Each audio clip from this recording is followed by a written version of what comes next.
I was made aware some time ago of how much waste we produce, and it just made no sense to me whatsoever. And this was back in the 90s, and I read some statistics about how much we could recycle from our bin, and started to do that straight away. And it's got easier and easier now with doorstep collections and composting. And for me, that was just the start of a journey into the whole environmental world, really. I think it's more important than ever in these straitened financial times for us to think about how we can become greener, not just in the office but also at home. I mean, it's now in vogue to be frugal. The age of austerity is very much here, and the more that we can think about doing more with less, the better that we're going to be financially, and our companies will be more financially successful. But most importantly, it's about the planet, and the more that we can think about taking those actions that are no real hardship for us but can make a big difference if all of us do the same thing. Green Office Week is a campaign run by Avery, the stationery people, and is now in its third year. This is the second year I've been associated with it. It runs from May the 9th to the 13th. And encourages people to make their office and everything about the way that they work greener in every way. It has a website, greenofficeweek.eu, and on the website you'll be able to find out what you can do at their suggestion every day in different areas of your work life to help your office, your company become greener and have a less damaging impact on our beautiful world. What's most important about Green Office Week is encouraging individual office workers to take their own initiative.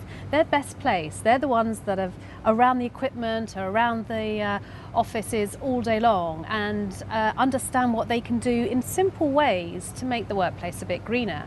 And they probably have a better idea than most management. So it's about changing behaviours, and if all of us can start to do simple things that change our habits of a lifetime in a positive way, then we can start to see the workplaces becoming greener. I'd urge people not to be put off by thinking that they've got to completely change the way that they live, the way that they work, but by starting with small steps and then seeing just how far they can go.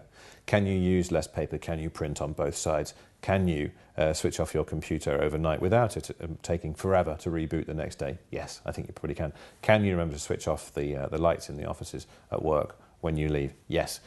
Can you then take it even further? Can you use fewer plastic folders to wrap work in? Can you not use ring binders that are unrecyclable? Can you not use staplers?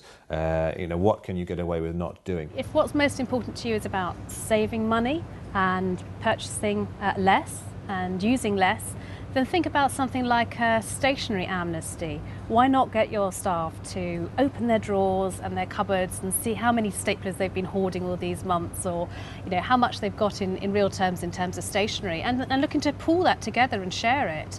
And you can also have some fun prizes for the person that has 6 staplers stashed away in their own little cubby hole. So add a bit of excitement, a bit of fun, maybe even a bit of competition between floors or parts of your office. How far will you go? If you just do one of those things, that's fantastic. But if you can take it step by step, day by day, and end up revolutionising your office, without using the word revolution because no one likes that word, then please do it. But there's nothing to stop you being a little bit more creative as well. I mean, I'm sitting here in central London on a roof space that the staff are taking the initiative to turn into a green space. They're planting their own vegetables, they've got some great trees that are planting. There will be a time when they can just come up here and help themselves to their own lunch, which is fantastic. As ever, at the risk of sounding like Adrian Chiles, if you want to know more about this, go to the website, which is greenofficeweek.eu, and find out what you can do to make your office greener. Simple steps along the way. I know we can all do it. It all does make a difference. Christine.